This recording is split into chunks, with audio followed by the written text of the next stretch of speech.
যে শেখ হাসিনাকে ফেরত পাঠাতে হবে। আমি আনফরচুনেটলি সেটা হয়তো হাইলাইট হয় নাই, আমি এটা একটু সমালোচনা করে আমার ফেসবুকও লিখেছি। এর মধ্যে আমাকে সরকারের তরফ থেকেও একজন, তাদের তরফ থেকে একজনে বললো যে আমরা এত কষ্ট করছি, আপনি বলছেন যে বার্তা ব্যর্থ হয়েছে আমাদের। তো আমি আমার তরফ থেকে মনে করছি যে বার্তাটা ব্যর্থ হয়েছে এই সেন্সে যে এখানে শেখ হাসিনার বিষয়টা তো প্রথম হাইলাইট হবে। আমাদের ইউনূস সাহেব বলতে ব্যর্থ হয়েছেন তা না, মানে আমাদের স্ট্র্যাটেজিক পয়েন্ট থেকে আমাদের যে আহ, তথ্য যারা এখানে আমলা যারা আছে তারা যে এই বৈঠকটাকে কিভাবে বিশ্ব দরবারে প্লেস করবে, বাংলাদেশিদের কাছে করবে, সেই জায়গায় এই ব্যর্থতার বিষয়টা আমি তুলে ধরেছি। ব্যর্থতা এই সেন্সে যে আমাদের প্রথম কথা হচ্ছে যে শেখ হাসিনাকে ফেরত পাঠানোর জন্য বাংলাদেশ বলেছে দীর্ঘ 8 মাস পর, এবং ভারত শেষ পর্যন্ত বৈঠকে বসেছে। এটাই হচ্ছে প্রথম বার্তা, কিন্তু এই বার্তাটা ঠিক মতো যায়নি। না যাওয়ার প্রথম কারণ হচ্ছে দেখেন এখন সোশ্যাল মিডিয়া এত অ্যাক্টিভ।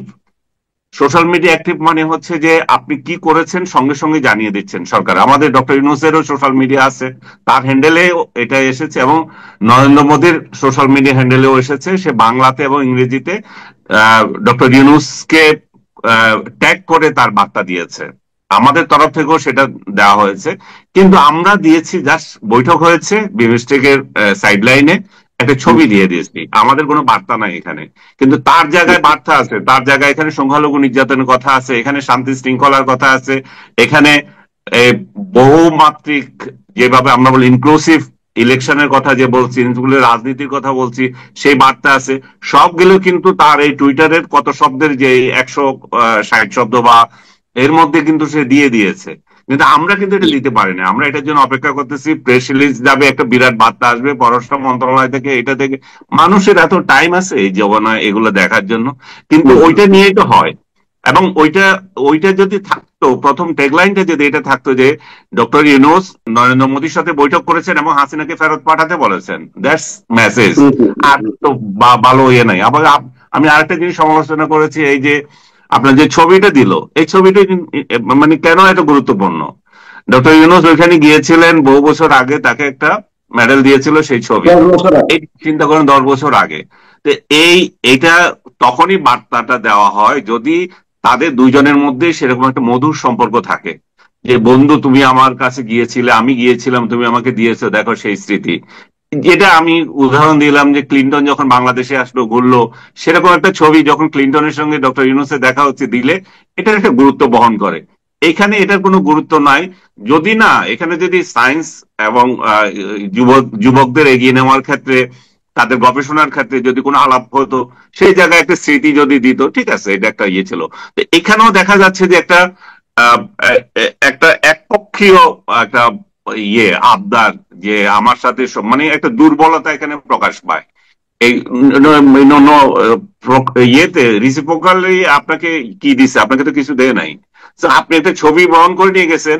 সবচেয়ে গুরুত্বপূর্ণ যে বিষয়টা, উনি এর আগে যে কয়জন রাষ্ট্রনায়কের সাথে দেখা করেছেন, যেখানে গিয়েছেন, জুলাই বিপ্লবের স্মৃতি বহন করে নিয়ে গেছেন। একটা বড় অ্যালবাম করেছে তারা, যে অ্যাট্রোসিটি নিয়ে এবং ছেলেদের আর্ট নিয়ে, সেটা একটা বিরাট বার্তা বহন করে। এখানে তো সবচেয়ে বেশি জরুরি ছিল সেই বার্তাটা দেওয়া। শেখ হাসিনার যে ছবি, শেখ হাসিনার যে অ্যাট্রোসিটি এখানে যে চালিয়েছিল, তার একটা ছবি তাকে উপহার দেওয়া। দেখেন এই মহিলা, এই ভদ্র মহিলা, আপনারা তাকে আশ্রয় দিয়েছেন, এই ভদ্র মহিলা কি করেছে, আমরা কেন তাকে চাচ্ছি, সেই বার্তাটা তো এখানে যায় নাই। এবং ইন্ডিয়ান মিডিয়ার তরফ থেকে যে বার্তাটা প্রথম এখানে প্রচার হচ্ছে, বাংলাদেশি মিডিয়া ওইটা করছে, আমি এই জায়গায় খুব সমালোচনা করি। বাংলাদেশ আসলে জানে না সে তার কোনটা ইম্পর্টেন্ট, কোনটাকে হাইলাইট করতে হবে। বাংলাদেশ মিডিয়াগুলো হাইলাইট করছে ইন্ডিয়া কি বার্তা দিয়েছে সেটা, বাংলাদেশ কি বলেছে সেটা হেডলাইন করছে না। আমি যদি একেবারে স্পেসিফিক বলি, আপনি দেখেন প্রথম আলোতে, দেখেন প্রথম আলোর প্রথম আজকে রিপোর্ট কি, ইন্ডিয়া কি বার্তা দিয়েছে। ইন্ডিয়া বার্তা দিয়েছে যে এই যে রাজনৈতিক বাকওয়াজ যেগুলো হয় আর কি, যে রাজনৈতিক জনপ্রিয়তার জন্য যে সমস্ত আওয়াজ তোলা হয়, রাজনৈতিক নেতারা যে সমস্ত বক্তৃতা দেন, এগুলো যাতে কম করা হয়। হ্যাঁ, এই এই এটা কি মনে হয় যে সেভেন সিস্টার্স নিয়ে যে কথা বলছে ডক্টর ইউনূস চীনে, সেরকম সেই ধরনের কথা যাতে না তোলে, এটাই কি বার্তা? আপনি ঠিকই ধরেছেন। কারণ ভারতও জানে যে এগুলো হচ্ছে এক ধরনের বাকওয়াজ বক্তৃতা, জনগণকে খুশি করার জন্য। তো তারা সেটাই বলেছে যে এই মুহূর্তে এই সমস্ত বাকওয়াজ বক্তৃতার দরকার নাই। আমাদের দরকার সম্পর্ক, আমাদের দরকার শান্তিপূর্ণ অবস্থান, আমাদের দরকার সীমান্তের নিরাপত্তা। আমরা চাই বাংলাদেশ শান্তিপূর্ণ একটা দেশ থাকুক, বাংলাদেশে বহুমাত্রিক রাজনীতি থাকুক। ওরা যেটা প্রকাশ্যে বলে নাই সেটা হচ্ছে আওয়ামী লীগ সহ সব রাজনৈতিক দল যাতে সামনে ইলেকশনে থাকতে পারে, রাজনীতি করতে পারে। হম হম এটাই, এই গত 15 বছরে তো তারা এই কথাটা যদি বলতো তাহলে তো অন্তত তাহলে আজকে ওই শেখ হাসিনাকে তাদের কাছে আশ্রয় দেওয়ার মতো পরিস্থিতি হইতো না, গত 15 তাই না? বছরে তারা কেন বলবে? গত 15 বছরে তারা এত আরামই ছিল, তাদের যা চাইছে তা দিছে। শেখ হাসিনা বাংলাদেশকে তো তাদের আরেকটা রাজ্য করে রেখেছিল, তাই না?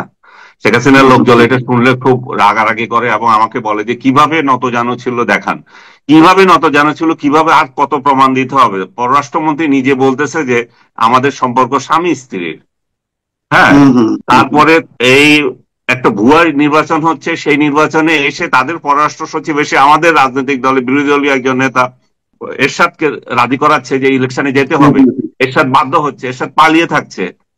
আমাদের রাজনীতিতে কিভাবে কে দাঁড়াবে না দাঁড়াবে সেগুলো তারা ঠিক করে দিচ্ছে। আমাদের মন্ত্রীগুলা এক একটা তলে তলে আমাদের ঠিক হয়ে গেছে। সেই ওবায়দুল কাদের সে বাণী আপনি নিশ্চয় মনে আছে আপনার। আর কি আমাদের এখানে কে কোন কোন আসনে প্রার্থী হবে, কে মন্ত্রী হবে, সেগুলো পর্যন্ত ভারত ঠিক করে দিত। এবং আমাদের প্রার্থীরা, আপনি এই 24-এর ইলেকশনও দেখেছেন, একজনে হুমকি দিয়েছে মান্নান কুষ্টিয়ার যে আমি কার প্রার্থী জানো, আমি নরেন্দ্র মোদীর, আমি ভারতের প্রার্থী। তো বুঝতে পারেন যে কতটা একটা দেউলিয়াপনা কতটা হলে একটা দেশ আরেকটা দেশের করদ রাজ্যের মতো আচরণ করে। তো ভারত যখন এগুলো সব পায়, ভারত এত সুবিধা পেয়েছে। আজকে ত্রিপুরা অনেক কথা বলছে, ত্রিপুরাতে যে একটা বিদ্যুৎ কেন্দ্র হলো, সেটা কিন্তু বাংলাদেশের একটা তিতাস নদীকে বাঁধ দিয়ে তারপরে যন্ত্রপাতি পাঠিয়েছিল বাংলাদেশ। কতটা উদারতা দেখাচ্ছে, একটা নদীকে বাঁধ দিয়ে শুকনা করে তারপর তার যন্ত্রপাতি পাঠিয়েছে। এগুলো আবার আমাদেরকে যখন খোঁটা দেয় এই করেছে সেই করেছে, তখন আমাদের তো গায়ে লাগে। শেখ হাসিনা যেটা করেছেন রাজনৈতিক ভাবে এটা ভুল করেছে, কিন্তু সম্পর্ক উন্নয়নের ক্ষেত্রে আমি অবশ্যই বলবো যে তার আমলে যে সম্পর্কের যে মাত্রা ছিল, যে সৌহার্দ্যপূর্ণ সম্পর্ক ছিল, সেটা আমরা ফেরত চাই, সেটা দরকার আমাদের। কিন্তু সৌহার্দ্যপূর্ণ সম্পর্ক করতে গিয়ে আমাদের নতজানুও থাকার দরকার নাই। বন্ধুত্ব মানে ইকুয়াল রাইটস থাকতে হবে, বন্ধুত্বে নতজানু তো নাই। ভারত আমাদের স্বাধীনতা যুদ্ধে অবদান রেখেছে, ভারত আমাদের নিকটতম বেশি, তাদের কাছে কারণে অকারণে আমাদের অনেক চাহিদা আছে, তাদেরও চাহিদা আছে। সো আমরা দুই পক্ষ যাতে এখানে ভালোভাবে থাকতে পারি সেটা আমাদের দরকার। এবং শেখ হাসিনা যে পলিসি এখানে রেখে গেছে সেই পলিসি হয়তো আমরা মেনটেন করব না, কিন্তু বন্ধুত্বের রিলেশন তো আমরা বাদ দিতে পারি না। ডক্টর ইউনূস অবশ্যই সেই পথে আগাতে হবে। বন্ধুত্বের রিলেশন বাদ দিয়ে ফাঁকা আওয়াজ করা এবং ফালতু লোকদের কথার মত যে সমস্ত কথাবার্তা বলে, ওই ফালতু লোক, রাস্তার লোকজন, যে ভারত বিরোধী, ভারতের সাথে করা, ফাঙ্গাল অর্ডার, এই সমস্ত ফাউল যে সমস্ত কি বলবো এগুলা, দেশে বিদেশে বসে বসে বাণী দে, এদের এদের বাণী যদি আবার রাষ্ট্রীয় বাণী এক হয়ে যায় তাহলে তো সর্বনাশ। তাহলে তো আমাদের আমাদের আমাদের দুই প্রতিবেশী একসাথে আমরা থাকতে পারবো না। আমাদের তো কারো ইচ্ছে নাই যে একজন আরেকজনের সাথে লড়ার জন্য। ডক্টর ইনু যে বাণীটা দিয়েছে, নিঃসন্দেহে সেটা কূটনৈতিক দৃষ্টিকোণ থেকে ভালো বাণী ছিল না, যেটা নিয়ে এত আপনি যেটা উদাহরণ দিলেন যে চীনে গিয়ে উনি যেটা বললেন, 7 সিস্টার নিয়ে যেটা বলেছিলেন যে আমাদের ওরা ল্যান্ডলক, ওরা আমাদের বাংলাদেশ হচ্ছে যে এখানে সুবিধা অবস্থানে আছে, বাংলাদেশকে ব্যবহার করতে হবে নদী সমুদ্রে যেতে হলে। এটা নীতিগতভাবে এটা কমপ্লিটলি ঠিক আছে কথাবার্তা, মানে আক্ষরিক অর্থে। কিন্তু কূটনৈতিক অর্থে তো আমরা সেটা বলার দরকার নাই।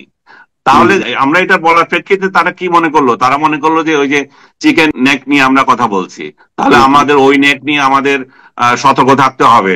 ওইখানে বাংলাদেশে চায়নার প্রভাব বিস্তার হচ্ছে। তো সবগুলো মিলিয়ে তাদেরকেও আমরা একটা আতঙ্কগ্রস্ত করছি এই সমস্ত কথাবার্তা বলে। তো আমাদের তো এটা আতঙ্কগ্রস্ত করার দরকার নাই, কারণ আমরা তো আসলে বেসিক্যালি এটা চাই না। আমরা যেটা চাই সেটা তো শেখ হাসিনা অলরেডি দিয়ে দিয়েছে। আমরা তো বরং উল্টো বলতে পারতাম যে চিটাগং বন্দর ব্যবহার করার অনুমতি তো অলরেডি ভারতের আছে। তো ভারত আরো কমিউনিকেশনের দিক থেকে আমরা 7 সিস্টারকে নিয়ে আমরা এই যাতে সমুদ্র বন্দর আমরা আরো কিভাবে ইউটিলাইজ করতে পারি সেটাই তো ডক্টর ইউনূসের ভাষায় কথায় আসা উচিত ছিল। কিন্তু যেটা অলরেডি আছে সেটা নিয়ে ওইখানে বলার কোনো মানে আমি দেখি না আর কি। সেই কারণে এই ভুল বুঝাবুঝিটা সৃষ্টি হয়েছে। আমি 100% বিশ্বাস করি যে ডক্টর ইউনূস নেগেটিভলি কোনো কিছু বুঝাতে চান নাই। ওনার বক্তব্যটা ভারত ভুল বুঝেছে, কারণ প্রেজেন্টেশনের দুর্বলতার কারণে, কারণ কূটনৈতিক ভাষা উনি হয়তো এখনো আয়ত্ত করেন নাই সেসব কারণে। হম। তারপর সব মিলে মানে বলা যায় যে মানে আমরা আসলে মানে আমাদের প্রায়োরিটির দিকটা আমরা এই বৈঠকে আসলে তুলে ধরতে পারলাম না, মানে সেই প্রচারটা সরকারের পক্ষ থেকে সেটা হইলো না। আমরা আমাদের বক্তব্যটা অবশ্য তুলে ধরেছি, তাদের কাছে আমাদের বার্তা ঠিকই গিয়েছে। কিন্তু আমি বলছি যে মিডিয়া কাভারেজ, মিডিয়া মিডিয়া দৃষ্টি কাভারেজ। আকর্ষণ, সেই জায়গাতে আমাদের দুর্বলতা প্রকাশ পেয়েছে।